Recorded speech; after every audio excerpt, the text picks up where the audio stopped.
আর্জেন্টিনাকে হারিয়ে কলম্বিয়ার প্রতিশোধ। নারী কোপা আমেরিকার সেমিফাইনালে এসে পথচলা থামল আর্জেন্টিনার। শেষ চারের ম্যাচে কলম্বিয়ার কাছে টাইব্রেকারে ৫-৪ ব্যবধানে হেরে বিদায় নিয়েছে আর্জেন্টাইন মেয়েরা। এর আগে নির্ধারিত সময়ের খেলা শেষ হয় গোলশূন্যভাবে। সবশেষ পুরুষ কোপা আমেরিকার ফাইনালে কলম্বিয়াকে হারিয়ে চ্যাম্পিয়নের মুকুট পড়ে আর্জেন্টিনা। এবার পুরুষদের হয়ে সে হারের ক্ষতে প্রলেপ দিল কলম্বিয়ান মেয়েরা। দ্বিতীয় সেমিফাইনালে বুধবার ৩০ জুলাই বাংলাদেশ সময় সকাল ৬টায় উরুগুয়ের বিপক্ষে মাঠে নামবে ব্রাজিল।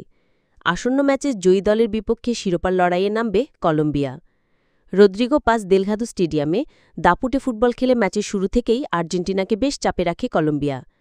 ৬২% বল দখলে রেখে গোলমুখে তাদের নেওয়া ১৬ শটের মধ্যে ৫টি লক্ষ্যে ছিল, কিন্তু নির্ধারিত সময়ে কাঙ্ক্ষিত গোলের দেখা পায়নি তারা। তাই ম্যাচ গড়ায় টাইব্রেকারে। বিপরীতে প্রতিপক্ষের গোল অভিমুখে ১০ শট নিয়ে ৩টি লক্ষ্যে রাখতে পেরেছে আর্জেন্টিনা। ভাগ নির্ধারণ প্রক্রিয়ার প্রথম ৫ শটে উভয় দলই ৪ বার করে ঠিকানা খুঁজে নেয়। কলম্বিয়ার হয়ে পঞ্চম শটে গোল করেন ওয়েন্ডি বনিলা। তবে ষষ্ঠ শট নিতে এসে আর্জেন্টিনাকে হতাশ করেন ইলিয়ানা স্টিবেলে। তাতেই ফাইনালে ওঠার আনন্দে মেতে ওঠে কলম্বিয়ান মেয়েরা।